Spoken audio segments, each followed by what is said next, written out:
Hello বন্ধুরা, বর্তমানে এই ধরনের ছবিগুলো কিন্তু ফেসবুকের মধ্যে অনেক ট্রেন্ডিং আছে। আপনি চাইলে এক ক্লিকের মধ্যে এই ধরনের ছবি এডিট করতে পারবেন শুধুমাত্র একটা অ্যাপ্লিকেশনের মাধ্যমে। আজকের ভিডিওতে আমি আপনাদেরকে দেখাবো কিভাবে অ্যাপ্লিকেশনটি ডাউনলোড করবেন এবং এখানে কিভাবে কাজ করবেন।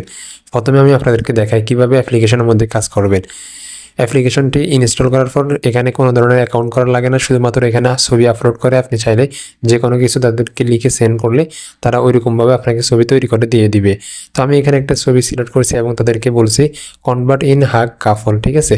এটা লিখে তাদেরকে সেন্ড করার সাথে সাথে কিন্তু তারা আমাকে একটা দিয়ে দিল। এরকমভাবে আমি তাদেরকে যতগুলো ছবি দিব এবং তারা সেভাবে আমাকে দিয়ে দিবে, ঠিক আছে। দেখতে পাচ্ছেন আমি আপনাদেরকে আরও একটা দেখাচ্ছি। এখানে একটু অপেক্ষা করতে হবে। এখানে আপনাদেরকে বলতেছে জাস্ট এ সেকেন্ড, ঠিক আছে। একটু অপেক্ষা করলে কিন্তু তারা ছবিটি তৈরি করে দিয়ে দিবে। এইভাবে করে আপনি চাই যে কোনো ধরনের ছবি এডিট করতে পারবেন। এরকমভাবে আপনার যে কোনো ছবি যে কোনো স্টাইলে তাদের কাছ থেকে এডিট করে নিতে পারবেন। আপনি শুধুমাত্র সেখানে একটা ফটো আপলোড করবেন এবং তাদের কাছে আপনি ফর্মটা দিয়ে দিবেন, তারা কিন্তু আপনাকে সেই স্টাইলে ছবি এডিট করে দিয়ে দিবে। তো এখন আমি আপনাদেরকে দেখাবো কিভাবে প্লে স্টোর থেকে অ্যাপ্লিকেশনটি ইনস্টল করবেন। প্লে স্টোরে আসার পরে এখান থেকে সার্চ বারে আপনি জিমিনি লিখে সার্চ করলে কিন্তু অ্যাপ্লিকেশনটি পেয়ে যাবেন। এখান থেকে অ্যাপ্লিকেশনটি ইনস্টল করে আপনি যে কোনো ইচ্ছা মতো কাজ করতে পারবেন। কোনো ধরনের অ্যাকাউন্টের প্রয়োজন হয় না। আপনি শুধুমাত্র ইনস্টল করে এখানে কাজ করা শুরু করতে পারবেন, যে কোনো ফটো এডিট করতে পারবেন।